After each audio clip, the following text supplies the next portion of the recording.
Hi, my name is Madeline.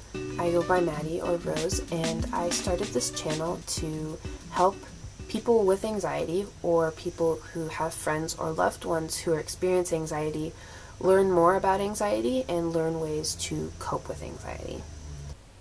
One thing that you should know about me is I'm emetophobic, which means that I have a phobia of vomiting, and nausea. All of these things freak me the hell out, and that has contributed to me having abnormally high stress levels most of my life. Now, I didn't start to suffer from panic attacks until I was in high school, when I transitioned from homeschool to public school my sophomore year of high school. I had enough stress under my normal stress levels to where I did start having panic attacks. Luckily, I was able to get them under control, and eventually I found my place, I made really great friends, and the rest of high school wasn't so bad for me. After I graduated from high school in spring of 2015, for a while my panic attacks weren't any worse. They were fine. I was fine the way I was until fall and winter of 2015. My panic attacks started to get worse. Right after Halloween of that year, I had my first pregnancy scare. It really took its toll on me. I became severely agoraphobic. Luckily, I didn't have a job at that time, because otherwise I would have had to quit. And probably the hardest thing was that I didn't get to see any of my friends while they were home from college for winter break, because I couldn't leave my house. I couldn't leave my house at all, and I was suffering from a lot of panic attacks. But my anxiety then was not the worst it had ever been. It has ever been. So I came out of that period of anxiety in spring of 2016, and I came out pretty strong. I got 2 jobs, one of them helping to form a new company and helping to run their film department, and another job as a receptionist at a nice little museum. And I was pretty happy with where I was at. I was pretty happy with what I was doing. I felt confident in myself, and my anxiety it wasn't non-existent. I had normal levels of anxiety, like interview anxiety, nothing too big. That did change, however. In May of this year, I was presented with the opportunity to get to spend 3 weeks alone house sitting in San Francisco for some people who are going to be out of the country. And I was pumped. I was very excited. That was such a cool opportunity to have. And so I got the time off of work.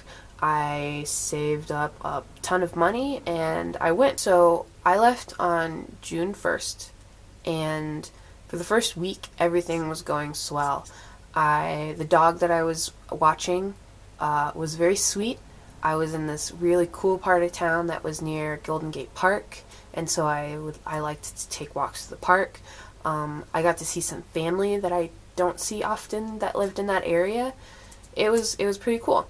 It was the night before I was supposed to go visit my aunt. We were going to go to her Pilates class the next morning, and after I got all my stuff together, and I made sure that my alarm was set early enough to be able to walk the dog, have something to eat, take a shower, get ready, and get there on time, because she didn't live in the city. She lived outside of the city, so I'd have to take a train to get to her. And I was feeling pretty good about it. I was kind of intimidated by the public transit system in San Francisco, because it's kind of scary and there's a lot of people. There's a ridiculous amount of people. But I was still feeling pretty good about it. And that night when I went to bed, I had a panic attack. It was the worst panic attack I had ever had up until that point. I was shaking. I was hot. My heartbeat was through the roof. It was really scary, and at first I didn't understand what was happening. The next day, I wasn't able to see my aunt because my panic attack that night had been so bad that I didn't fall asleep until 5 a.m. And I wouldn't have had the energy to go do Pilates with her, and so I had to cancel with her. I had to have the dog walker come over and walk the dog, and I slept the whole day. Unfortunately, my panic attacks didn't stop after that point. They just got worse. In the beginning, they were few and far apart, but as the week went on, they got to the point where I couldn't sleep because every night I had a panic attack. And because I wasn't able to sleep, I couldn't eat either. And I wasn't able to sleep much during the day because I still had to take the dog out for walks, and I don't like sleeping during the day. I prefer to sleep at night and be up during the day. And so it was hard for me to find time to sleep when I was either panicking or trying to keep myself awake. For a while, my cousin came, and she and I explored the city, and I was able to bring my anxiety down a little bit so that I could enjoy the rest of my time, because I didn't want to have to leave early. But unfortunately, I did. At the beginning of the third week, I called my mom, and my anxiety was at the point where I wasn't sleeping or eating at all. I would get maybe 3 hours of sleep per night at the most. And so we decided that I needed to come home because it wasn't safe for me, and the family that I had nearby couldn't, take care of me or anything. So I contacted the family who I was house sitting for, and we found someone to watch their dog. And as soon as that was all worked out, I bought a plane ticket and I went home. And the airport story, that will be a different video because that was an experience in and of itself. So after I got home, my panic attacks and my anxiety didn't get any better for the first 2 weeks. I still struggled, and after a few weeks, I was so exhausted. I was tired all of the time. I slept during the day and I was awake at night. I had almost no human interaction. My friends would come and visit me sometimes when they could, and we would go out and hang out and stuff, but I still didn't have a lot of energy to be able to do things because I still wasn't getting enough sleep. I was getting more sleep, but not enough.